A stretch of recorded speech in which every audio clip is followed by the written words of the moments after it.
Hoje nós teremos mais uma grande satisfação neste programa, que já completou semana passada 6 anos de existência. Isso porque falaremos com alguém que tem identificação absoluta com o que se propõe aqui. Vamos entrevistar hoje uma pessoa que é daqui, nasceu aqui na nossa Porto Velho, sua família é pioneira, estudou fora, mas exerceu suas atividades ao longo de tantos anos aqui. Se tornou um advogado conceituado, foi presidente da regional aqui, da seccional de Rondônia, da Ordem dos Advogados do Brasil. Enfim, alguém que merece realmente ser ouvido e com satisfação, porque há poucos dias ele foi o escolhido para ser o novo desembargador. Estou falando, claro, de Irã Marques. É um prazer recebê-lo aqui, Irã. Você, inclusive, que já participou um bom tempo, nos deu a satisfação de participar um bom tempo deste projeto, apesar de não estar diretamente participando, mas os seus atos denotam claramente o seu compromisso com esta terra, que é fundamental para todos nós. Então eu queria começar a nossa conversa, que você lembrasse um pouco da sua trajetória. Você nasceu aqui, fale-nos um pouco disso, da chegada da sua família, como tudo funcionou, da sua formação. Bom dia, Viriato. Primeiramente, parabenizá-lo, né, por 6 anos de persistência, dedicação, determinação em manter um programa tão identificado com nós rondonienses, nós porto-velhenses. Então, é uma alegria muito grande termos um programa preocupado em a cada dia mostrar o que é, o que foi e o que possivelmente será Porto Velho. Eu sou nascido aqui, como você falou, meu pai era paranaense, chegou aqui em 1947, minha mãe amazonense de Humaitá, nasci na famosa maternidade Darcy Vargas, estudei no colégio, na escola, na época, Barão de Solimões, depois no colégio Castelo Branco, e na sequência, como ainda eu desejava entrar numa faculdade, aqui nós não tínhamos, fui estudar em Belém do Pará, onde cursei o 2º grau, hoje nível médio, ingressei na faculdade, hoje UNAMA, e para cá retornei em 1983, quando abri um escritório de advocacia, e desde então passei a exercer a advocacia como profissão e dela vivi até hoje, quando estarei mudando de profissão, mas dentro da mesma carreira, que é a carreira jurídica, uma atividade que eu me identifico e sou realizado, porque tudo que eu tenho na minha vida eu construí em decorrência da advocacia, conquistei através da advocacia, e digo a você que eu sou um homem que posso dizer que sou feliz. Essa profissão, eu me encontrei e me realizei nessa profissão. Bom, você está falando de uma profissão que exerceu ao longo de tantos anos, e certamente, todos nós sabemos, que o direito, a proposta essencial do direito é promover a harmonia social, equalizar essa questão do direito de cada um, dar a quem merece. Essa é a proposta dentro desse contexto mais amplo do direito. O que você, com tanta vivência, e hoje nós temos tantos jovens aí que estão estudando direito, o que foi, nos fale assim do néctar aprendido ao longo dessa trajetória exitosa como foi a sua, de grande sucesso, como está sendo ainda.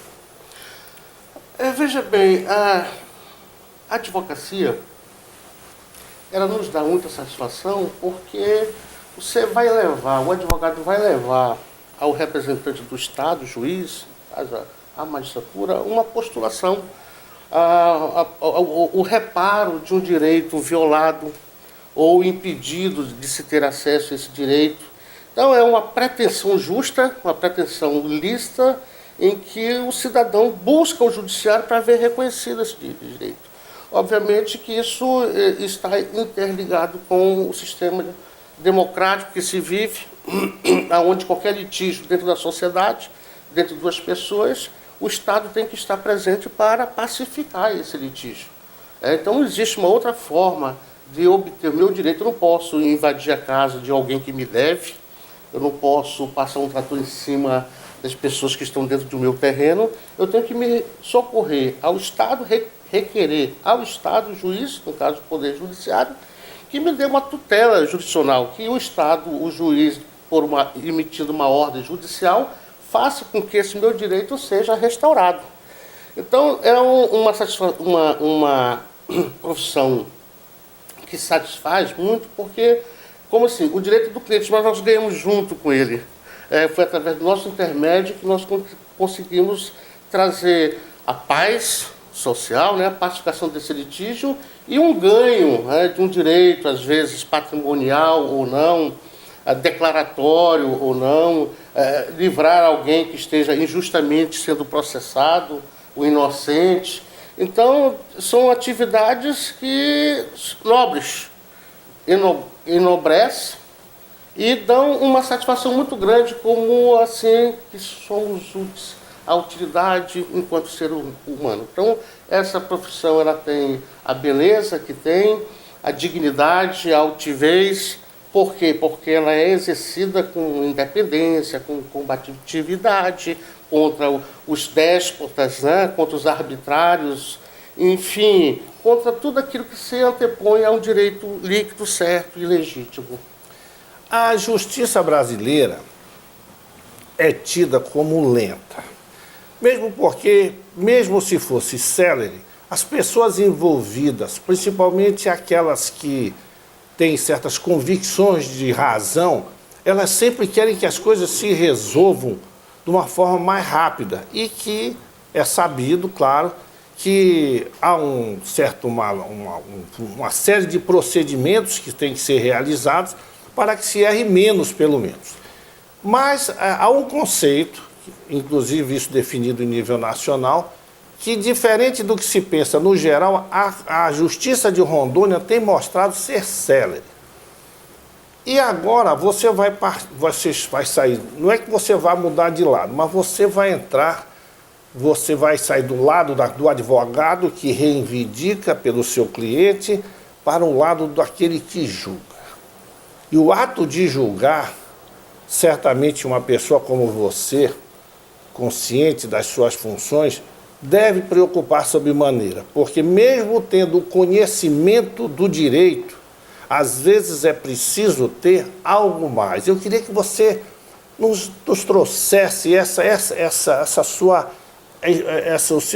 sua ideia, explanasse um pouco esse conceito de julgar. Porque antes você estava daquele lado que mesmo propondo algo, mas você, na sua mente, no seu discernimento, você já julgava, já pré-julgava alguma coisa.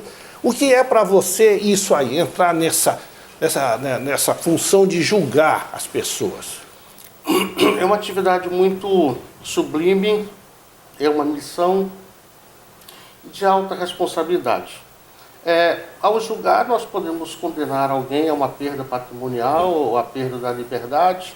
Então, são decisões que devem ser concluídas com muita responsabilidade.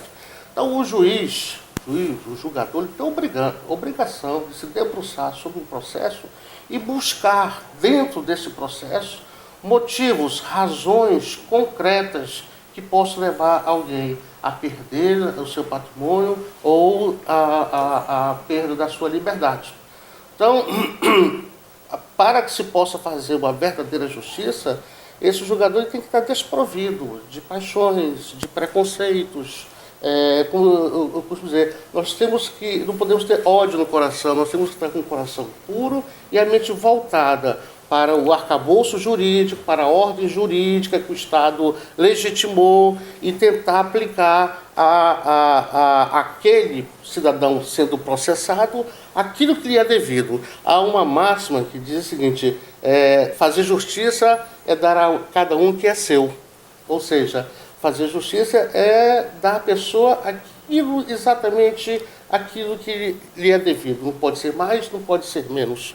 Não é verdade? Então, a gente aprende que ser justo não é ser bondoso, mas também não é ser impiedoso. Ser justo é estar livres, como disse, de rancores, de paixões, para que se possa aplicar a lei na forma que ela foi desenhada pelo Poder Legislativo, para reparar um dano, para reparar um mal feito à sociedade, enfim, para dizer àquela pessoa que ela errou, que deve ser castigada, mas ao mesmo tempo estabelecer meios e isso fazer uma política para que o Estado dê condições para que essa pessoa seja ressocializada.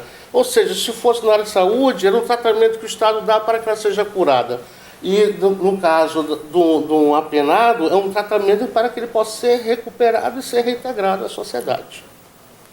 Quando se expressa de forma plástica a justiça coloca-se uma mulher com uma balança com os olhos vendados, dizendo assim, uma das coisas, que a justiça é cega, mas que é a balança que está ali ponderando as questões para que no final se estabeleça o equilíbrio e a razão penda para o lado que tem razão. Mas há sempre, e nós todos penso que comungamos dessa ideia, de que a justiça não é tão cega como deveria. Porque, por exemplo, às vezes pessoas que ocupam cargos relevantes na sociedade, às vezes por poder financeiro e às vezes por o poder, por exemplo, no caso de legisladores, recentemente nós tivemos um mensalão, que é um bom exemplo, e que essas pessoas tiveram reiteradas oportunidades dentro desse contexto de julgamento que a grande maioria das pessoas parece não ter. Mas eu queria a sua opinião a esse respeito. Dessa questão de oportunidade, porque, por exemplo, os embargos infringentes. Quase não se falava nisso, as pessoas não ligadas à área jurídica. Depois que surgiu essa questão aí no mensalão, o que é isso e tal, embargos infringentes. Mas ficamos sabendo que todas as pessoas têm esse direito desses embargos infringentes. Fale-nos sobre isso, no contexto da sua resposta. Ao instrumentalizar essa atividade, o Judiciário, a Advocacia, o Ministério Público, eles fazem uso de uma ciência, de um caminho, que é o processo. O processo é a instrumentalização da justiça. Instrumentaliza a justiça, a distribuição da justiça através do processo. E dentro do processo existe a fase inicial, a fase de julgamento, e após o julgamento, recursos. E dentro dos recursos existem esses embargos infringentes. Ou seja, não houve a unanimidade de uma condenação. Então, no colegiado, uma grande parte disse que a pessoa é culpada, outra disse que a pessoa é inocente, ou seja, não se fechou a questão ali. Possibilita ao julgado, aquela pessoa que está sendo julgada, ingressar com recursos de embargos infringentes para que possa se ter uma decisão definitiva sobre aquele assunto. A partir daí, a matéria em voga era em relação ao crime de formação de quadrilha, onde aqueles processados que entraram para os embargos tiveram 4 votos favoráveis pela absolvição, possibilitou o recurso, e aí veio uma maioria dizendo que não havia configuração do crime de formação de quadrilha. Então, é um recurso que ocorre na fase do julgamento coletivo, que é no tribunal. A gente costuma dizer, o juiz julga, o tribunal faz justiça. Então, o juiz tem o poder único de decidir, ele julga sozinho. Quando vai para o tribunal, é um julgamento coletivo. E nesse julgamento coletivo, se busca a maioria, por um resultado ou pelo outro. A expressiva maioria dos julgamentos é feita por um juiz. Existe uma palavra que é, o juiz entendeu que a melhor decisão, que a decisão mais justa é essa. E essa palavra entender, é claro que preocupa muito, né? O direito não é uma ciência matemática, nós temos que entender isto. Mas a gente se preocupa com esse... E se todas as pessoas... Isso aqui eu estou colocando aqui agora, porque a gente, quando faz esse bate-papo aqui, as coisas vão surgindo, não tem nada programado. Sabedor que você é uma pessoa muito entendida, e mais do que isso, no direito, eu vou me permitir esclarecer isso. Se as pessoas fossem julgadas, em vez de por 3 juízes, por exemplo, nós não teríamos mais chance de ter esse entendimento melhor? Pois é, a organização judiciária prevê isso, né? A Constituição Federal diz que é assegurado ao cidadão um duplo grau de jurisdição. Ou seja, o primeiro grau é um juiz, quer dizer, é um decisão que a gente chama de monocrático, o juiz decide sozinho. A pessoa inconformada com essa decisão, com esse entendimento, ela tem a faculdade de recorrer a uma segunda instância, que é o tribunal. E que o tribunal é composto de câmaras. Então a Câmara tem 3 juízes de segunda instância, que são os desembargadores, que aí vão decidir através de acórdão. Ou seja, esses desembargadores não entendem, eles acordam, é o entendimento por acórdão, assim acordaram em decidir desta forma. Então, é sempre uma decisão de maioria e uma decisão coletiva. A partir dele, já pode levar o assunto para o STJ se ele entender que o tribunal aqui decidiu contra uma lei federal ou decidiu diferentemente que outros tribunais estão decidindo sobre aquela matéria. Então, essa possibilidade de recurso que somente torna definitiva a decisão quando a gente fala assim que houve um trânsito em julgado, ou seja, não comporta mais recurso. Essa crítica que se faz, que existe no Brasil muitas leis, muitos recursos, e que demora para se ter uma decisão definitiva, e por isso a justiça não é tão célere. Ou seja, há uma série de fatores que exigem um estudo com muita profundidade para apresentar críticas e até sugestões ao nosso modelo judiciário. É porque tem uma coisa que é fácil no campo teórico, mas quando colocado em prática tem uma série de dificuldades. Exatamente. Não é isso? Né? O judiciário precisa de reformular sua estrutura, precisa assim, reformular a legislação processal, essa que permite tantos recursos, mas aquele que está sendo julgado quer realmente ter todas as oportunidades de recorrer da primeira instância até o Supremo Tribunal Federal, insistindo na sua tese de defesa, e é isso que é a democracia, né? Assegurar um julgamento justo para que, se a decisão for definitiva, não pairar dúvida sobre a culpabilidade daquela pessoa. Bom, gostaria de ter aqui muito mais tempo para conversar com vocês. Certamente você virá aqui outras vezes, já após a posse, que será no mês de abril, outras vezes para falar sobre esse assunto tão importante que agora, mais do que só o direito, mas a justiça daquele que julga, que nós achamos, claro, que é fundamental para qualquer sociedade humana. Mas vamos concluindo aqui a nossa conversa, reiterando